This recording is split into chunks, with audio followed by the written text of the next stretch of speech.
In this tutorial, we are going to look at the organizational options for independent testing.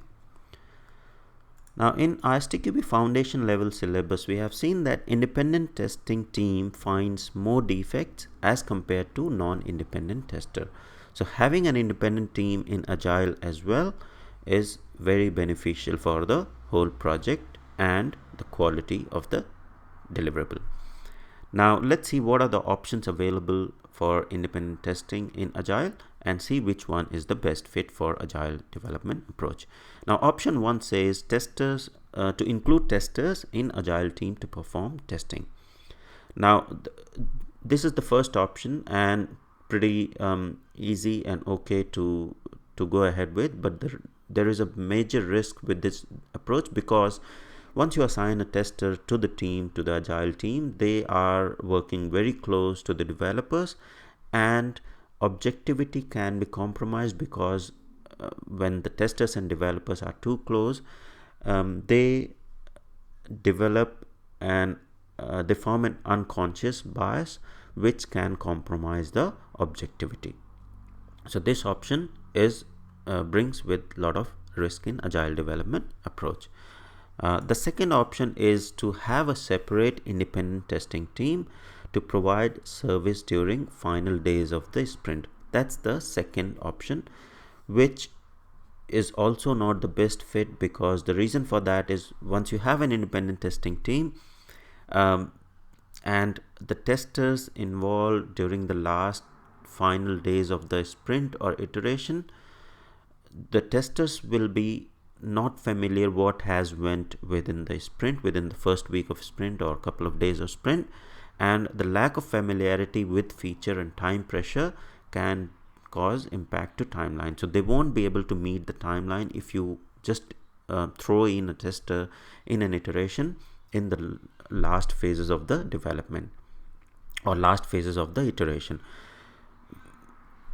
So that's the risk of the option 2. Let's see what is the option 3. So option 3 is to create an independent test team and assign tester for the duration of the project.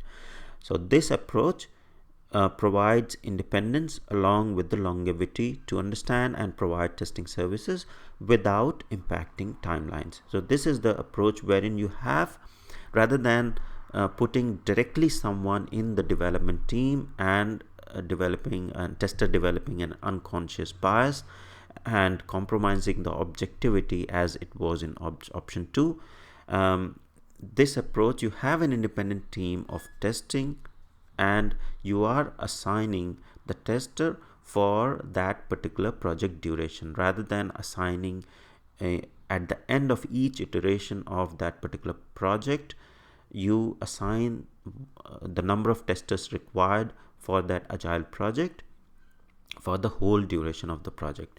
Now the advantage of this is it provides the independence as well as longevity. So once the tester comes on board in the Agile project, he is from the independent testing team, which provides the independence, as well as he will be able to collaborate easily and understand all the functionalities from the day one and help in the iterations during the testing lifecycle.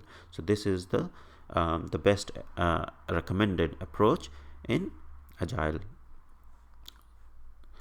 Now, what are the services that are provided by the independent testing team? So independent testing team can provide a service of test automation setup and execution.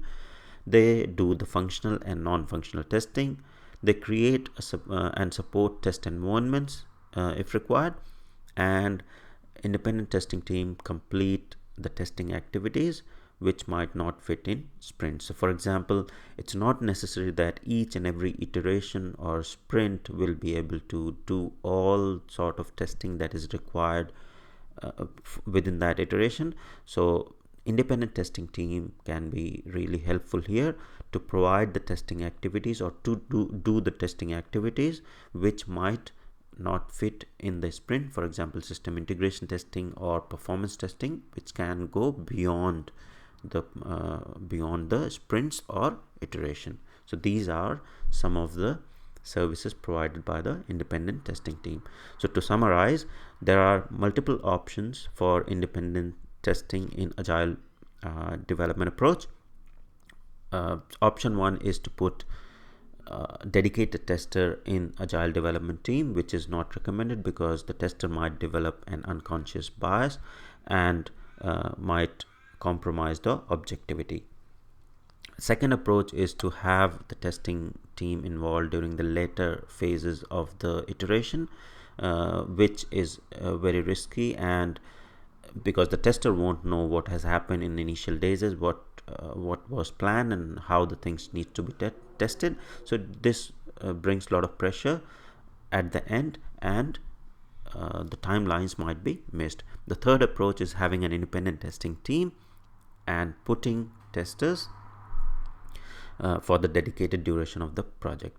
So these are the three key options in the Agile development approach and some of the services that are provided by the independent testing team. Thank you.